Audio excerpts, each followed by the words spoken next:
So, Glen, thank you so much for having a very impromptu conversation with me. Right. So you were saying to me that you were here on Black Saturday. Yep, I was here on the day. Yep. What was it like in the days before? Was there any sense that something might happen?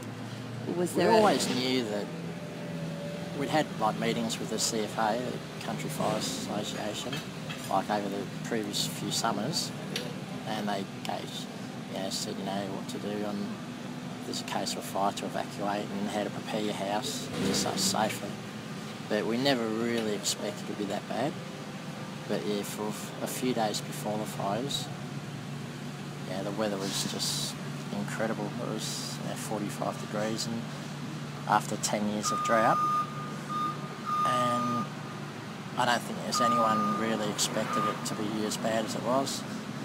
And on the day it would have actually missed Marysville, but the wind changed and basically blew it this way.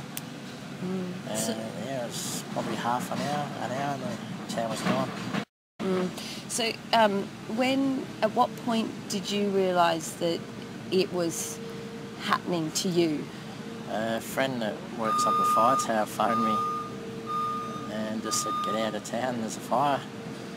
But I was just oblivious to it. I was sitting at home, air conditioner on, watching telly.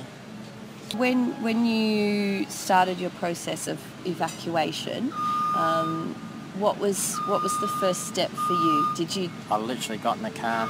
You didn't take anything with you? Didn't even shut the front door. Yep. Just got in the car and left. And couldn't get out of town, out actually into the main part of town here. And went back home and got in the four-wheel drive and had to go the other way through the forest.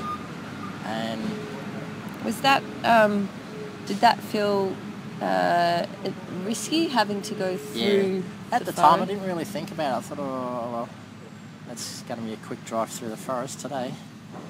And the wind, basically, there's trees and that getting blown over and limbs coming off the trees. And I was probably lucky to an extent that there was that initial tree area, and I just went straight to the river and stayed in the river. And I sort of knew the river fairly well, because usually it's only about a foot deep at the best of times. And I walked up to the river until I knew where there's a rock pool, and just stayed there up against a rock ledge. So I was sort of sheltered from it and literally just sat it out. Do you know how long you were there for? Probably 4 hours, 5 hours. And what was the indicator for you that you knew it was okay to leave? Sort of, the heat had died down and you could see the fire going up through the valley. And it'd probably been an hour, at least an hour, since the main fire front had gone through.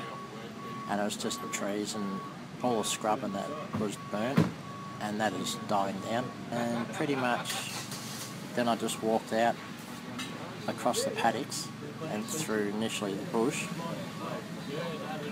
and just saw cars going up and down the main road in the distance, and I walked out to the main road and got a lift to Alexandra.